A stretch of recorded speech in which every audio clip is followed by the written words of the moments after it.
안녕하세요. 미국 주시러 온 태학이 미주은입니다. 9월의 첫 번째 날이 밝았습니다. 지난 8월 한 달 동안 미주은과 함께 해주신 모든 분들께 여러분들께서 보내주신 사랑과 관심 다시 한번 감사의 말씀을 드리고 싶습니다.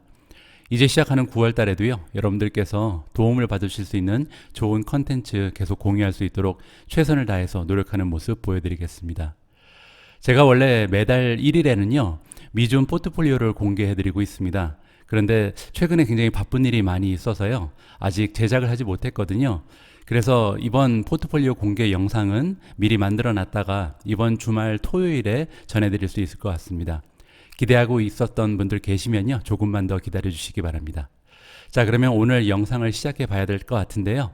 어제 주식시장의 모습이요, 사실 굉장히 좋았습니다. 지금 마이너스를 다 보이고 있는데요. 시장 초반만 해도 좀 많이 떨어지는 게 아닌가 할 정도로 조금 하락하는 추세를 보여줬었거든요. 그런데 지금 차트를 보시면 아실 수 있는 것처럼 특히 나스닥 같은 경우는 굉장히 많이 하락하는 모습 보이다가 많이 회복해서 0.04% 정도 떨어지면서 마감을 했습니다. 지금 좀 시장에 힘이 있다, 이렇게 우리가 해석을 해볼 수가 있을 것 같은데요. 그러면서 이제 개별 종목을 보셔도 좀 급등한 종목이 몇 개가 보입니다. 스킬즈 같은 경우는 11% 이상 상승을 했는데요. 소식을 전해드리고 싶어서 찾아봤는데 별다른 뉴스는 발견되지 않았습니다. 혹시 알고 계신 분들 계시면 제가 찾지 못한 뉴스를 공유해 주시면 고맙겠습니다. 그 밑에 나와 있는 SPCE는 버진 갤럭틱이죠. 버진 갤럭틱 역시도 9% 정도 상승을 했는데요. 버진 갤럭틱 관해서는 좋은 뉴스 하나가 있어서요, 이따가 공유를 해보도록 하겠습니다. 리 같은 경우는 제가 투자를 하고 있지 않지만 6.3% 정도 지금 상승을 했습니다. 중국 전기차 중에서는 가장 좋은 모습을 보이는 것이 지금 리오토다라고 생각을 해볼 수가 있고요. 업스타트가 굉장하죠. 어제도 6% 이상 상승하면서 랠리를 이어가는 모습을 보여줬습니다. 자, 그 밖에도 전반적으로 테크 주식이 힘을 내고 있는 상황인데요. 그 중에서 이제 많이 떨어진 종목들이 몇 개가 보입니다. 자, 줌 같은 경우는 어제 우리가 함께 어닝 결과를 살펴봤었죠. 그래서 시장 마감 이후에 급락하기 시작했는데 결국은 16% 이상 떨어지면서 마감했고요. 세렌스 같은 경우도 3% 이상 떨어졌는데 사실 세렌스는 이틀 전에 굉장히 폭등을 했었거든요. 그래서 조금 조정이 찾아왔다라고 보시면 될 것 같습니다. 그 이외에 특별한 사항을 보이는 주식은 없었던 걸로 생각이 됩니다. 자, 그러면요, 9월 첫 번째 날에 보내드리는 오늘의 미국 주식 뉴스 바로 시작합니다.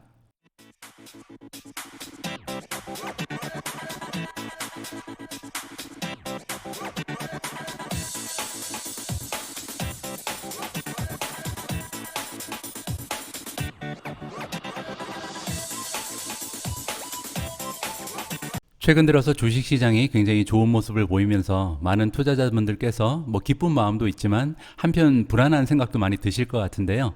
그래서 오늘 처음으로 준비된 기사는요, 시장의 전문가들은 도대체 이 상황을 어떻게 보고 있는지 여기에 관련된 기사 두 개를 준비해 봤습니다. 첫 번째 기사에서는요, 우리가 조금 긍정적인 소식을 살펴볼 수가 있고요. 두 번째 기사에서는 지금 현재 너무 주가가 올라서 앞으로 떨어질 가능성이 있다라는 의견을 함께 우리가 공유를 하면서 생각을 해보는 기회를 마련했습니다. 자, 첫 번째 기사의 제목을 보시면요, S&P 500이 지금 2월 투데이, 그러니까 1월 1일부터 지금까지 8월 말까지죠, 8개월 동안 이렇게 많이 올라간 적이 없었다고 합니다. 1997년 이후에 최초라고 하는데요.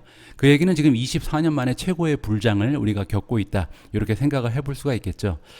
기사 내용에서는 그렇다 할 내용은 없었고요. 이 차트를 제가 공유를 드리고 싶습니다. 이 차트는요, 1950년대부터 지금까지 70년 이상 미국 주식시장의 그 역사를 살펴보는 건데요. 1월부터 8월까지 8개월 동안 15% 이상 올라갈 해를 이렇게 정리를 해놨습니다. 보시면 그렇게 많이 발생하는 일은 아니죠. 이렇게 15% 이상 8개월 만에 올라가는 것은 굉장히 드문 일입니다. 자, 그런데요, 그리고 나서 나머지 4개월 동안 시장의 움직임이 어땠는지를 옆에 있는 하늘색 그래프로 우리가 살펴볼 수가 있거든요. 따라서 여기 이 그래프의 분석에 따르면 대부분 1월부터 8월까지 급등한 시장에서는 나머지 4개월 동안도 그 추세를 이어가는 가능성이 높았죠.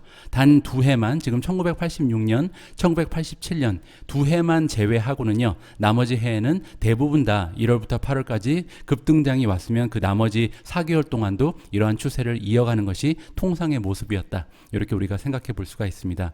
자, 올해 같은 경우는요, 20%를 넘어갔습니다. 1월부터 8월까지 S&P 500이 20% 이상 상승하는 대단한 모습을 보여줬는데, 나머지 4개월 동안 이러한 추세가 지속될 수 있을지 우리가 좀 기대를 가지고 지켜볼 수 있을 것 같습니다.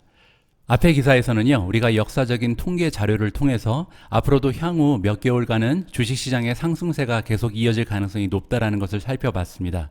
자, 이번 기사에서도 마찬가지로 역사적인 통계를 활용을 하는데요. 그런데 이제 판단은 전혀 반대로 흘러갑니다.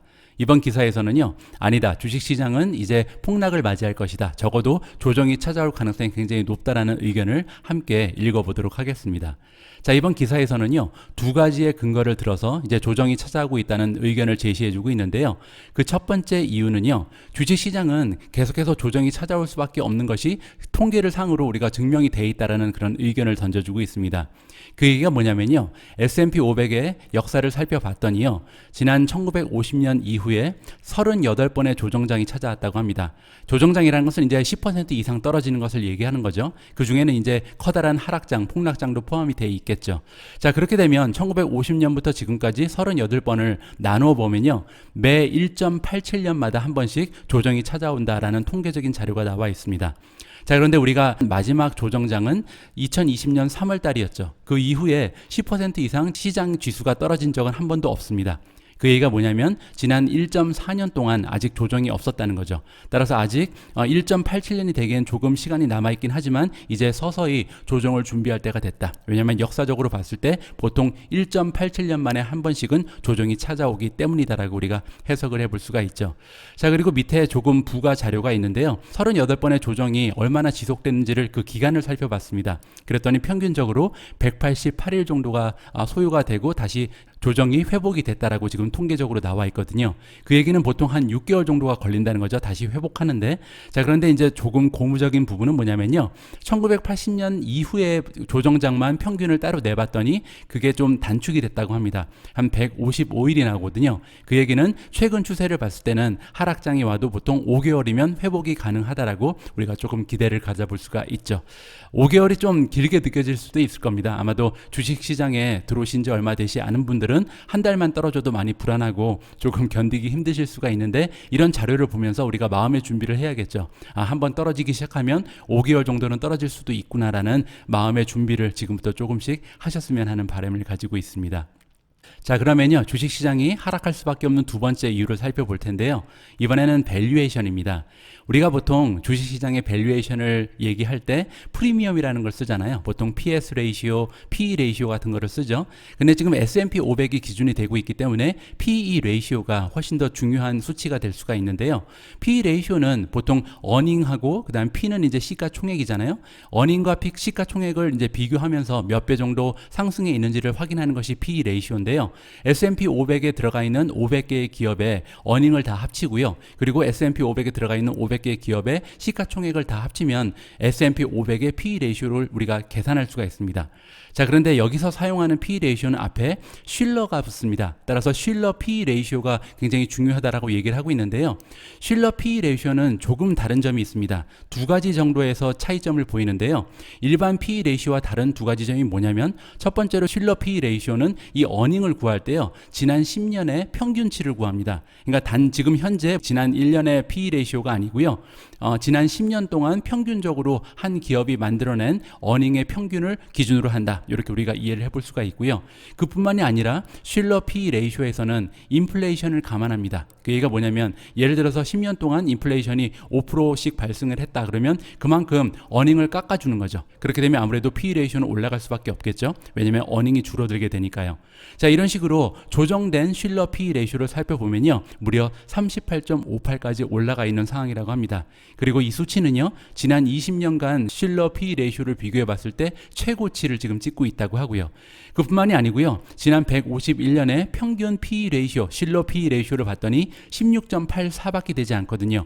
그 얘기는 지금 현재 실러 PE 레이쇼는 평균치에 비해서 2배 이상 올라가 있다는 거죠. 따라서 굉장히 좀 밸류에이션이 많이 올라가 있다, 버블이 껴 있다라고 판단을 할 수 있는 그런 수치가 나오게 되는 겁니다. 또 하나 굉장히 좀 무서운 통계가 하나 있는데요. 실러 PE 레이쇼가 30 이상까지 형성이 되어 있었던 역사적인 통계를 살펴봤더니요, 그런 해에는 여지없이 보통 20%에서 89% 정도의 폭락장이 찾아왔었다. 따라서 10% 정도 떨어지는 것이 아니고 실러 PE 레이쇼가 30 이상까지 올라간 해에는요, 20% 이상 폭락이 뒤따랐다라고 우리가 스토리에서 찾아볼 수가 있습니다. 자, 이 부분은 이렇게 듣고 나면 굉장히 좀 무서워지잖아요. 그런데 이제 한 가지 제가 개인적인 의견을 좀 더하자면요, 첫 번째로 실러 PE 레이쇼는 지금 현재 상황이 아니고 10년간의 평균이라고 말씀드렸잖아요. 그런데 최근 들어서 과거에 비해서 굉장히 좀 세상이 빨리빨리 변해가고 있고 기하급수적인 성장을 보여주는 기업이 많다는 의미에서 PE 레이쇼가 10년 평균보다는 최근 1년의 PE 레이쇼가 조금 더 정확하지 않을까라는 개인적인 의견을 가지고 있습니다. 자, 이렇게 두 개의 상반된 기사를 통해서 주식시장이 어디로 갈지는 사실 아무도 알 수 없다라는 메시지를 우리가 받을 수가 있는 거잖아요. 반복해서 말씀을 드리지만 시장을 전망하는 것은 거의 불가능하다라고 우리가 생각을 해야 될 것 같고요. 조금 불안한 마음이 있으시면 가지고 있는 주식을 현금으로 바꾸셔서 이렇게 확보를 하고 있는 게 가장 중요하고 좀 현명한 대처가 아닐까 생각을 합니다. 저 역시도요, 최근 들어서 주식 가격이 계속 올라가면서 현금 비중이 제가 원하지 않는데도 떨어질 수밖에 없잖아요. 주가가 올라가고 있으니까. 그래서 조금 가지고 있는 주식 중에서 일부를 좀 팔아서 캐시의 그 비중을 조금 높여야겠다라는 계획을 가지고 있습니다. 여러분들께서도 적절한 계획을 세우셔서 건전한 마인드로 좀 두려움 없는 투자를 지속적으로 하실 수 있는 현명한 투자자가 되셨으면 합니다. 어제 어닝 결과를 발표한 기업이 하나 있습니다. 바로 크라우드 스트라이크인데요. 기사의 제목을 보시면 크라우드 스트라이크가 풀 이어 가이던스로 올렸다. 풀 이어 가이던스라는 것은 2021년이 마감되면 그들이 만들어낼 매출 그리고 어닝에 대한 전망치를 얘기하잖아요. 그런데 이 전망치가 두 번째로 올라갔다. 올해 들어서만 이 전망치를 두 번이나 상향 조정했다라고 굉장히 긍정적인 그런 기사가 나와 있습니다. 자, 그런데 불구하고요, 어제 어닝 결과를 발표하고 나서 4.52% 정도 지금 주가가 하락을 했거든요. 따라서 이번 기사를 통해서 어닝의 결과를 여러분들께서 직접 확인하시고 판단을 하셨으면 좋겠습니다. 자, 어떠한 어닝 결과가 있었는지 직접 읽어보시죠. 자, 크라우드 스트라이크의 주가가 떨어지고 있다. 디스파이트라는 것은 그럼에도 불구하고 이런 뜻이잖아요. 굉장히 강력한 어닝 결과를 발표했음에도 불구하고 떨어져 있다라고 얘기해주고 있는 것 같습니다. 자, 2분기의 결과를 보시면요, 월스트리트 에스티메이트, 월가에서 일하고 있는 전문가들의 그 전망치보다 오히려 더 좋게 나왔다라고 지금 나와 있죠. 그뿐만이 아니라 풀이어 가이던스, 앞으로 전망치 역시도 올해 들어서 두 번째 올려줬다. 그리고 두 분기 연속으로 올려줬다는 겁니다. 지난 분기에 어닝 발표했을 때도 전망치를 올려줬었는데 이번 분기에 다시 한번 올려줬다는 거죠. 여기까지만 읽어봐서는 굉장히 전망이 좋아 보이는데 왜 떨어지는지 이해가 안 가죠. 자, 두 번째 패러그래프 보시면요, 매출 같은 경우는 70% 정도 작년 대비해서 올라갔다고 나와 있고요. 컨센서스의 전망치를 초과했는데요, 14밀리언 정도를 초과했다고 합니다. 따라서 뭐 전망치에 비해서 엄청나게 많은 실적이 향상된 것은 아니었죠. 자, 그리고 중요한 것은요, 서브스크립션 세일즈죠. 왜냐하면 구독 모델이 굉장히 중요한 비즈니스의 그 파트이기 때문에 과연 구독 모델이 올라갔는지가 중요합니다. 184.3밀리언을 만들어내서 이 역시도요, 작년 대비해서 71% 정도 매출의 성장을 보여줬다고 합니다. 따라서 이 부분도 고무적이죠. 자, 이번에는 어닝을 볼 텐데요. 어저스티드 어닝이 0.11달러가 나왔습니다. 그래서 전망치보다도 2센트 정도가 더 나왔다. 여기까지도 굉장히 좋습니다. 자, 다음 보시면요, 아무래도 구독 모델일 때는 사용하는 그 고객사의 숫자가 굉장히 중요하잖아요. 그런데 이 부분이 지금 대박이 났습니다.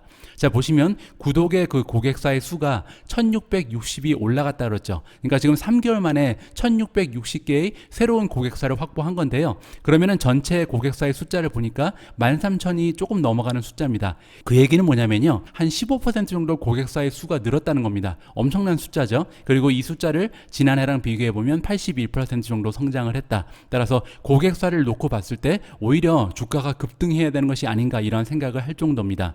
자, 그리고 다음에 그로스 마진을 보시면요, 지금 플랫이라는 것은 작년하고 같이 나왔다는 거거든요. 따라서 78%라는 굉장히 좀 높은 총 수익률을 계속해서 이어가고 있습니다. 자, 그 밑에 나와 있는 것은요, annual recurring revenue. 그러니까 계속해서 반복되는 반복 매출을 얘기하는데 151밀리언을 이번에 추가했다라고 나와 있죠. 단 3개월 동안에. 그러면서 이제 연간 ARR이 70% 정도 전년 대비해서 올라갔다. 이 ARR이 올라가는 것이 굉장히 중요하죠. 왜냐하면 구독 모델을 통해서 계속해서 반복될 수 있는 매출이 향상했다는 거기 때문에 미래에도 지금 전망이 밝다라고 우리가 생각을 해볼 수가 있습니다.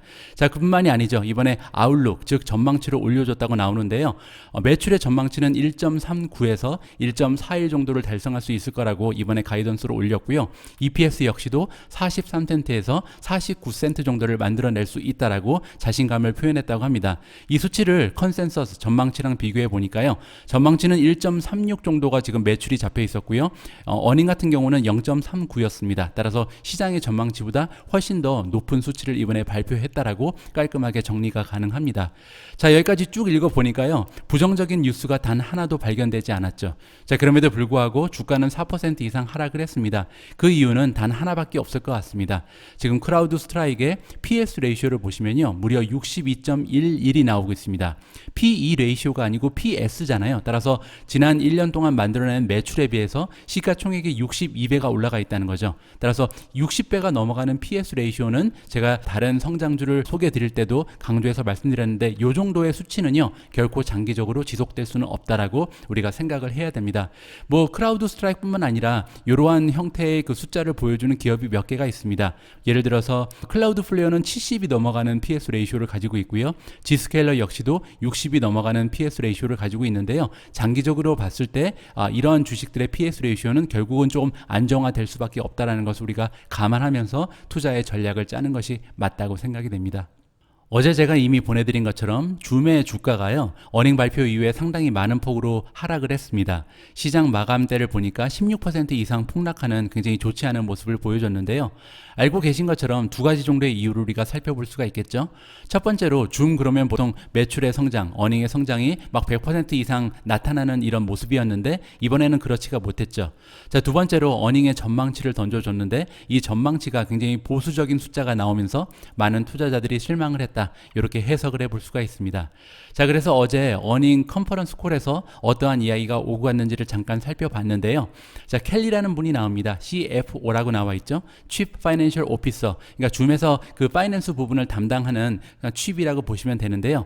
이분에 따르면 지금 줌은 포스트 코비드 이후 시대를 맞이해서 트랜지션 피어리어드를 맞이하고 있다. 변곡점에 서 있다는 거죠. 전환점을 지금 맞이하고 있다라고 우리가 해석을 해볼 수가 있습니다. 자, 그 얘기가 뭐냐면요.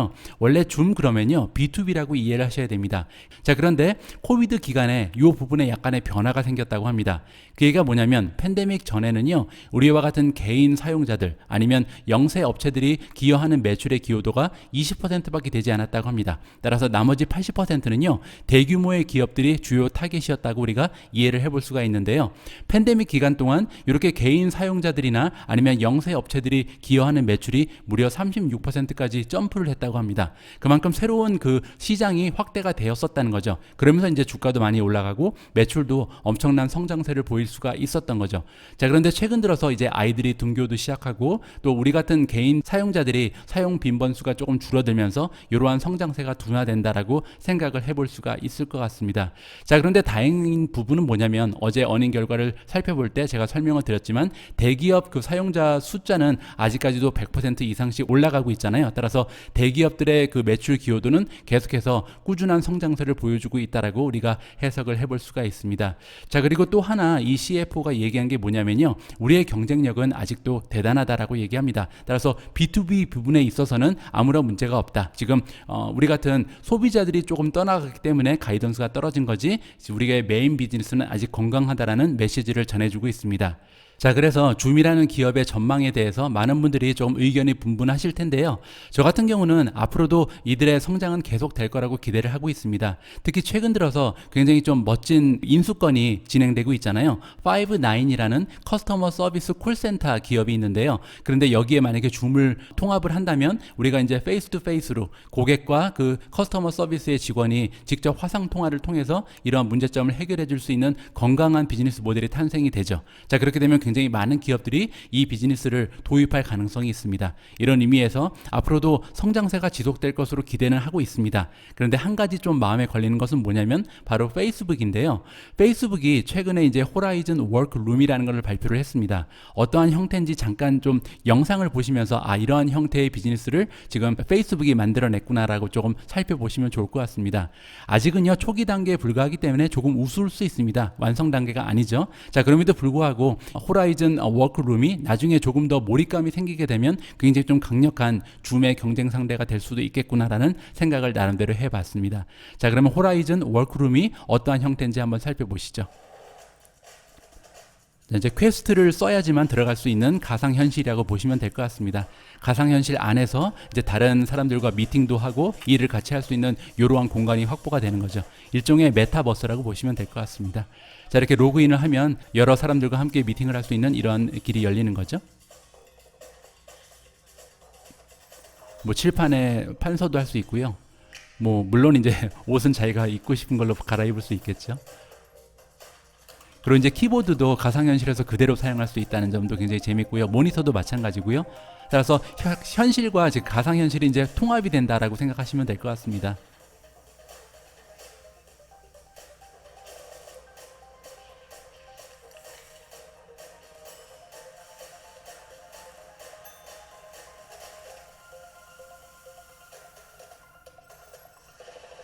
그리고 만약에 이제 여기 보시는 것처럼 미팅 참가자 중에서 퀘스트를 아직까지 가지고 있지 않다면 이렇게 줌 같은 기능을 통해서 화상을 통해서 직접 참여할 수 있는 길도 열려 있다. 따라서 이 부분은요 나중에 가면 어떻게 보면 굉장히 강력한 경쟁 상대로 떠오를 것이다라고 저는 개인적으로 생각을 합니다.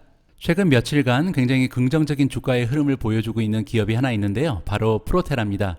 프로테라 같은 경우는요. 최근에 뱅크 오브 아메리카가 굉장히 긍정적인 평가를 던져주면서 주가가 탄력을 받고 있습니다. 자, 그러면 구체적으로요. 뱅크 오브 아메리카가 이 기업에 대해서 어떠한 평가를 해줬는지 찬찬히 살펴보도록 하겠습니다. 자, 뱅크 오브 아메리카가 이번에 커버리지를 시작했다라고 나와 있습니다. 따라서 지금까지는 어떠한 의견도 주지 않고 있다가 프로테라를 커버하기 시작했다라고 이해하시면 될 것 같고요. 첫 번째로 준 평가는요, 바이 레이팅입니다. 따라서 매수 의견을 주고 있는 거죠. 그리고 굉장히 고무적인 부분은 뭐냐면 목표 주가가 무려 15달러에 형성이 되어 있습니다. 그 얘기는요, 지금 11달러까지 가지도 못했기 때문에 앞으로도 40% 이상 상승할 여력이 있다는 거죠. 자, 이렇게 굉장히 긍정적인 평가를 해주는 이유를 지금 여기에 우리가 살펴볼 수가 있는데요. differentiated, 그러니까 다른 기업과는 굉장히 좀 차별성이 있다는 겁니다. 그 의미가 뭐냐면 프로테라는 최근에 상장을 스펙을 통해서 했잖아요. 따라서 최근 들어서 스펙 주식들이 전반적으로 좀 무시를 당하고 있죠. 꿈과 희망만 가지고 있는, 스토리만 가지고 있는 그 넘버는 나오지 않는 그런 기업들이 굉장히 많잖아요. 따라서 스펙 그러면 왠지 모르게 좀 믿음이 가지 않고 신뢰를 할 수 없는 그런 주식들로 우리가 평가하기가 쉬운데 프로테라는 그런 주식과는 좀 구별이 돼야 된다라고 지금 이야기를 해주고 있는 겁니다. 구체적인 좀 근거가 나와 있는데요. 첫 번째 이유가 뭐냐면 long sales history, 따라서 오랜 기간 동안 이미 매출을 올리고 있는 건강한 비즈니스 모델을 가지고 있다는 거죠. 그것이 첫 번째 이유고요. 두 번째로 tested and refined product라고 나와 있습니다.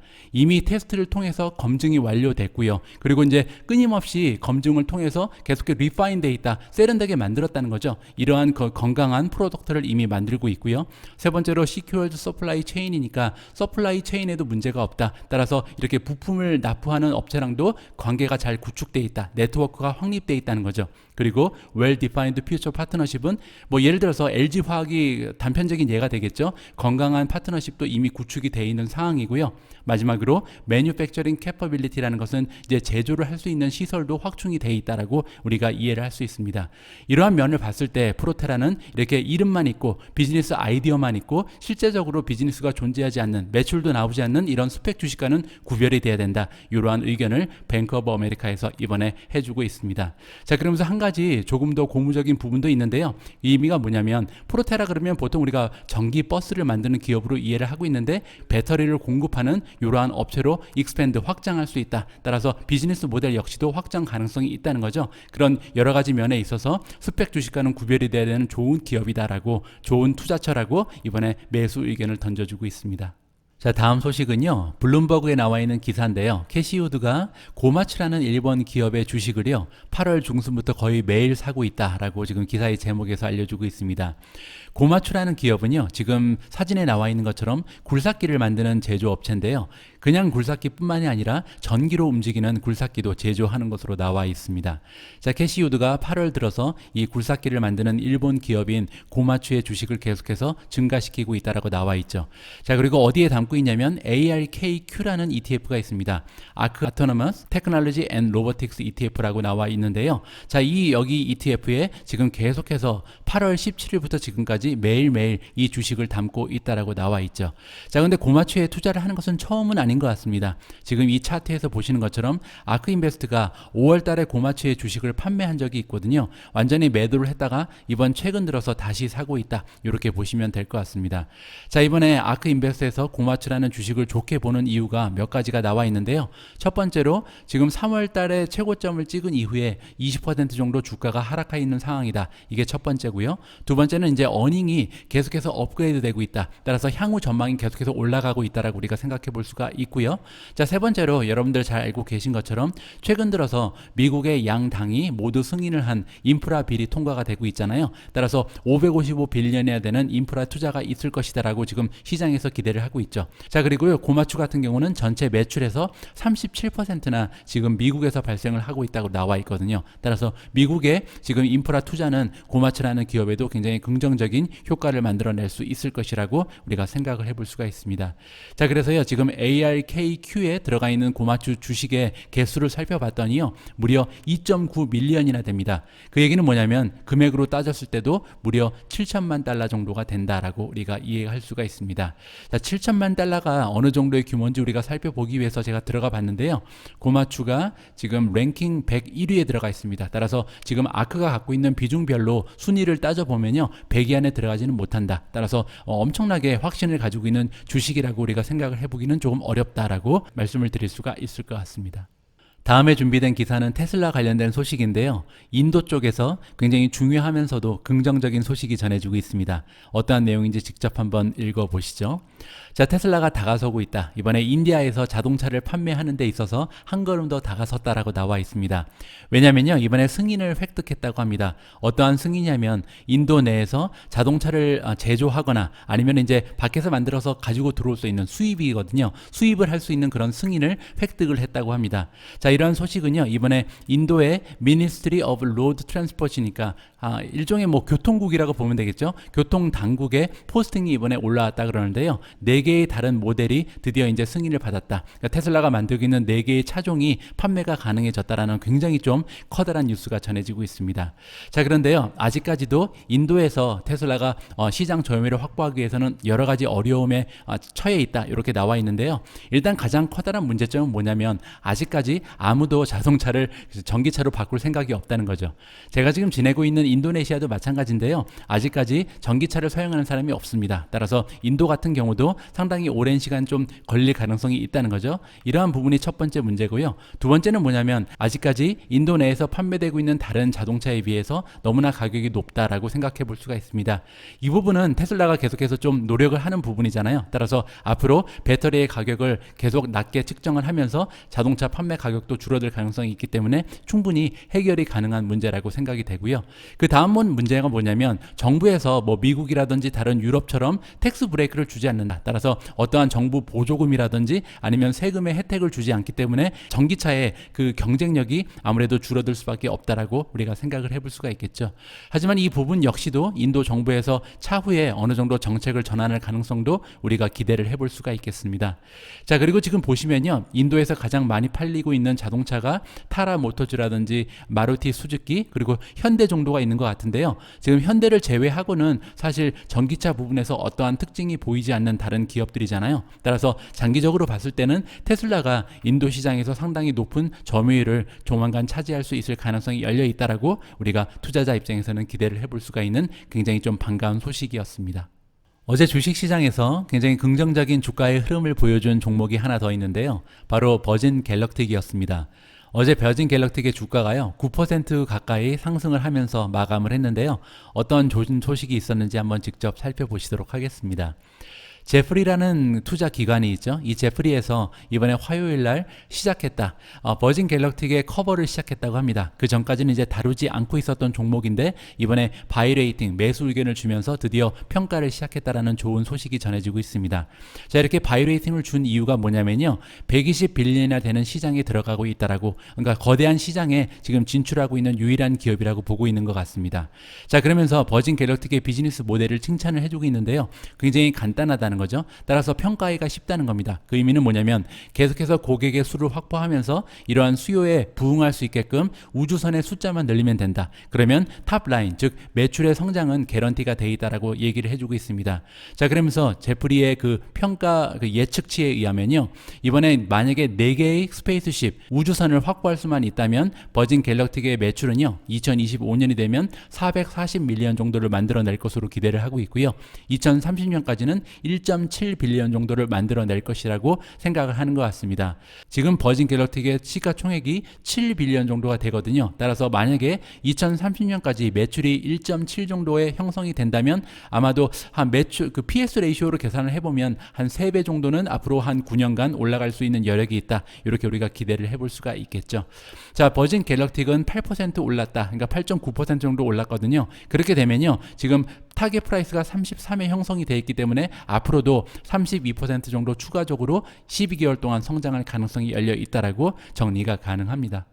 자, 오늘 영상도 마지막까지 도착했습니다. 자, 오늘 오미준님과 함께 준비한 영상을 소개해드리겠습니다. 여러분들께 몇 번 소개해드린 전문가인데요. 모하메드 엘 에리안이라는 분이 있죠. 자, 이분은 예전 영상을 보신 분들께서는 기억하시겠지만 지금 테이퍼링이 굉장히 늦었다. 빨리 테이퍼링을 진행해야 경제적으로 도움이 된다라는 의견을 가지고 계신 분인데요. 이번에 연준 의장이 굉장히 도비시한 그 수용적인 발언을 하면서 테이퍼링이 조금은 연기되는 거 아닌가 이런 식으로 지금 시장에서 해석을 하고 있잖아요. 따라서 이분의 반응을 지켜보는 것도 굉장히 재미있겠다라는 생각에서 이번 영상을 준비해 봤습니다. 자, 오늘 영상도 마지막까지 함께 해주신 모든 분들께 감사의 말씀을 드립니다. 이제 시작하는 9월 한 달 여러분들 많은 일을 하실 수 있는 건강한 달로 만들어 가시기 바랍니다. 저는 내일 영상에서 다시 인사드리겠습니다. 우리 모두가 미국 주식 투자로 은퇴하는 그날까지 다 함께 화이팅입니다. 행복한 하루 되세요. 감사합니다.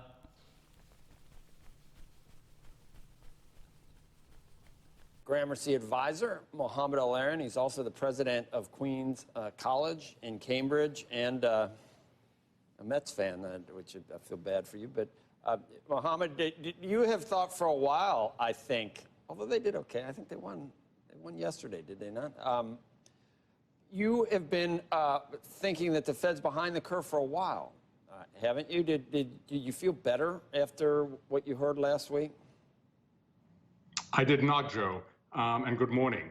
I did not because while Chair Powell acknowledged two things, one is what's been happening on the ground, including inflation that's persistently higher than what the Fed expected, and secondly, the movement among the FOMC to an earlier taper, he packaged his expectation in a very dovish tone, and the market got it immediately, and Steve just said it.